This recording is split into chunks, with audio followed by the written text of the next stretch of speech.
السلام علیکم ورحمۃ اللہ وبرکاتہ۔ نسیم حجازی کا ناول اندھیری رات کے مسافر صدیوں پہلے کی ایک ایسی داستان ہے جس کے اثرات آج بھی معاشرے پر موجود ہیں۔ مسلمانوں کی تاریخ اس بات کی گواہ ہے کہ جب تک مسلمان ایک رسی کو تھامے رہے، دنیا کی کوئی طاقت انہیں اپنی جگہ سے ہلا نہ سکی۔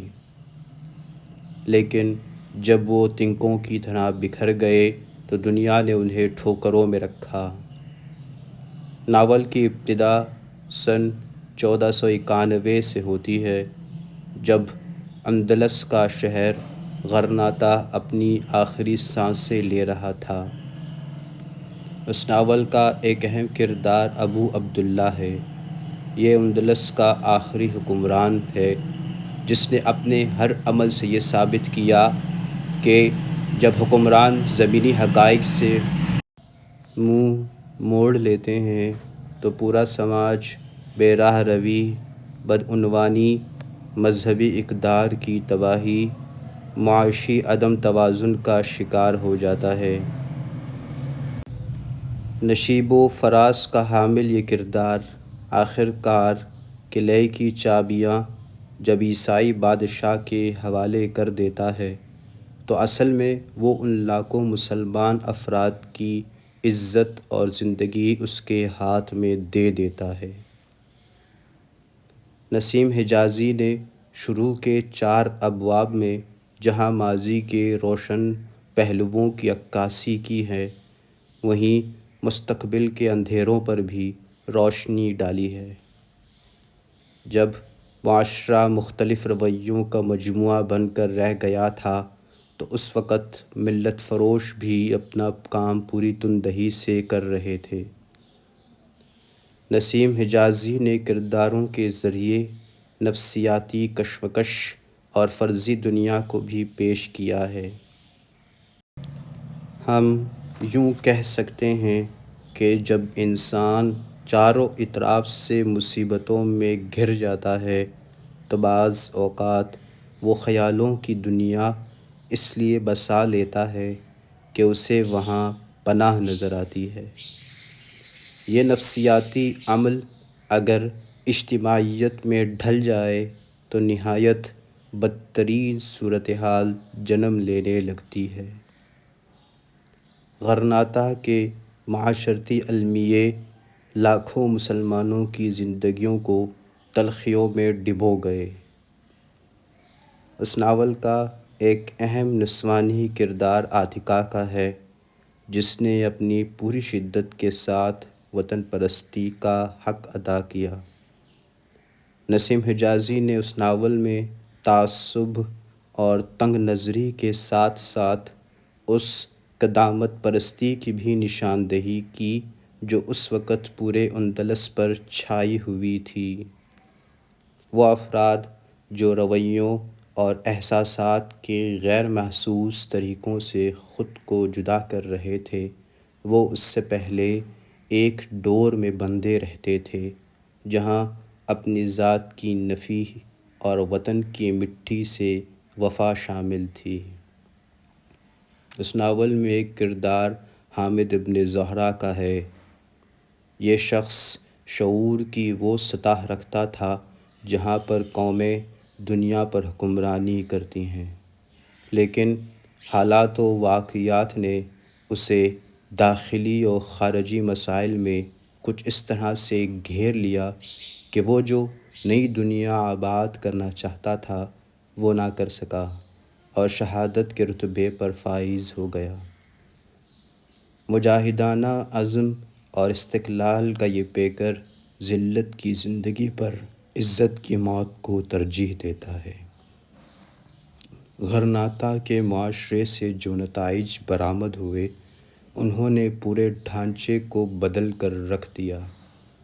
نسیم حجازی نے جس طرح اندلس کے زوال کے معاشرے کی کہانی بیان کی ہے، اس نے بہت سی حقیقتوں کو آشکار کیا ہے۔ وہ افراد جو خود کو اپنی انا کے خول میں بند رکھتے ہیں وہ عام طور پر سماجی شعور سے ناآشنا رہتے ہیں۔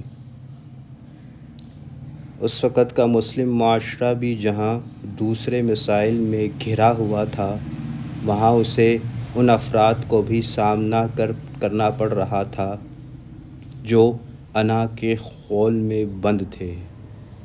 ایسا معاشرہ جمود کا شکار ہوتا ہے جو آخرکار ٹوٹ پھوٹ کر بکھر جاتا ہے۔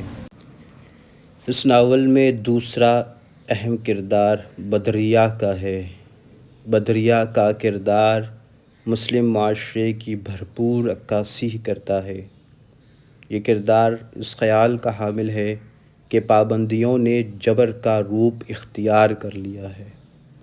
بدریہ کا کردار وطن اور قومی روایات سے عشق کا مظہر ہے۔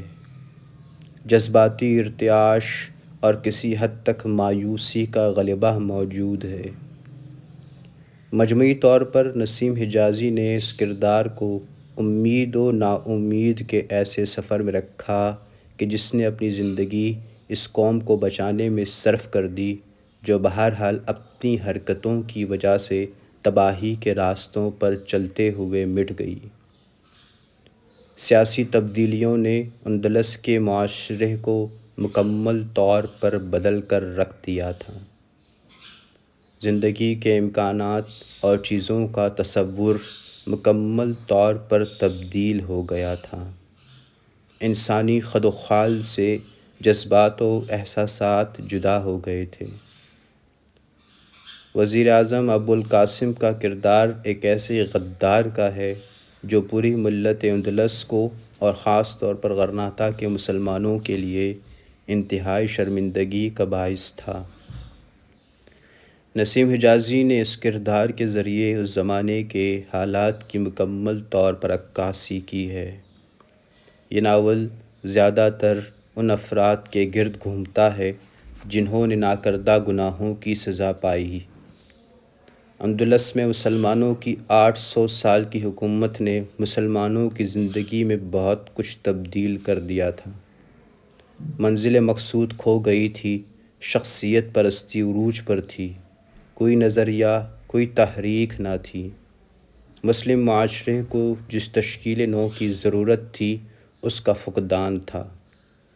غرناطہ کا وہ مسلم معاشرہ اسی وقت مجبوریوں، کمزوریوں اور ایک ہلکے سے جبر کا مجموعہ بن چکا تھا۔ جب حکومت ہی نااہل ہو جائے تو وہ المیے جنم لیتے ہیں جن کا حساب آنے والی نسلوں کو دینا پڑتا ہے۔ یہ ناول ایک طرح سے حسرتوں اور المیوں کی کہانی ہے۔ کئی صدیاں بیت گئی ہیں لیکن آج بھی ہم جذباتی و احساساتی طور پر اندلس سے جڑے ہوئے ہیں۔ اس ناول کا 25واں باب خود ناول کے عنوان پر ہے، یعنی اندھیری رات کے مسافر۔ زندگی کی بصیرت سے مالا مال ایک ایسا خطہ جس نے دنیا کو نئی راہیں اور ایک نئی سوچ عطا کی، اپنے غیر فطری سماجی روابط کی وجہ سے مسلم اندلس بکھر کر رہ گیا۔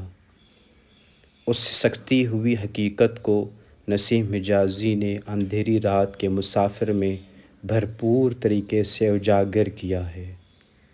اس ناول میں ایک اچھی امید کا احساس شروع سے لے کر آخر تک موجود ہے۔ اس ناول کا آخری باب واپسی ہے، ایسی واپسی جس کے مسافر سب کچھ لٹا کر ایک ایسی ہجرت پر مجبور ہو جاتے ہیں جہاں آنے والی نسل اسی راستے پر وہاں ان سے ملے گی جہاں سے ان کے آباء و اجداد نے ہجرت کا سفر کیا تھا۔ زندگی کے وہ حسین خواب جو کبھی دیکھے گئے تھے، آنے والی نسلوں کو بھی یہی خواب دیکھنے تھے۔ انہی گلیوں، انہی راستوں پر سفر کرنا تھا جن پر علم کی معراج اور زندگی سے پیار موجود تھا۔ ہم آج بھی یہ سوچنے پر مجبور ہیں کہ کیا واپسی ممکن ہے؟ نسیم حجازی نے اس آخری باب میں جہاں غرناطہ کا سقوط بیان کیا ہے، وہیں پر اندلس کی عظمت، غداروں کے قہقہے، طارق اور عبد الرحمن کی بیٹیوں کی آؤ بقا کا بھی ذکر کیا۔ یہ ایک المیے کی داستان ہے۔ اس کے علاوہ فطرت نگاری بھی موجود ہے۔